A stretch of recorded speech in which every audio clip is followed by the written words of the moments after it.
May isang syudad noong unang panahon na may kakayahang lumipad. Ito ay ang syudad na tinatawag na Atlantis. Ang Atlantis ay hindi isang kontinente na naglaho sa daigdig. Bagkus ito ay isang syudad na may kakayahang lumipad o lumutang sa himpapawid. May mga sinaunang kasulatan na itinago sa publiko na nagpapatunay tungkol dito.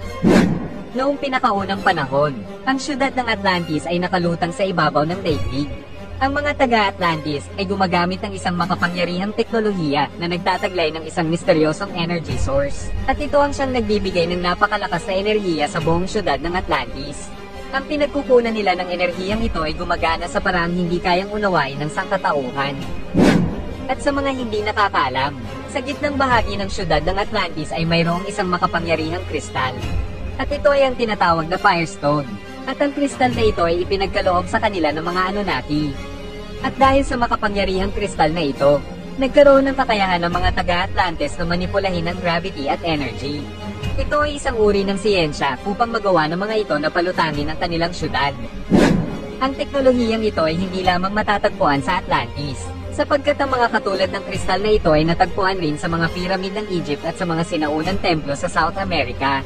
Ang mga kristal na ito ay nakapwesto kung saan nakalinya ang mga ito sa mga konstelasyon ng mga bituin sa kalawakan. At dahil sa nagkaroon ng isang pagkakamali sa paggamit nila nito, nagkaroon ng power overload at nagdulot ito ng matinding pinsala sa kanilang syudad na dahilan upang ang Atlantis ay bumagsak sa karagatan. Ito ang dahilan kung bakit may mga natagpuang istruktura at tila lumubog na syudad sa ilalim ng karagatan. Sapagkat ang mga ito ay bahagi ng syudad ng Atlantis na noon ay nakalutang sa daigdig at sa hindi inaasahang pangyayari, ito ay bumagsak sa karagatan.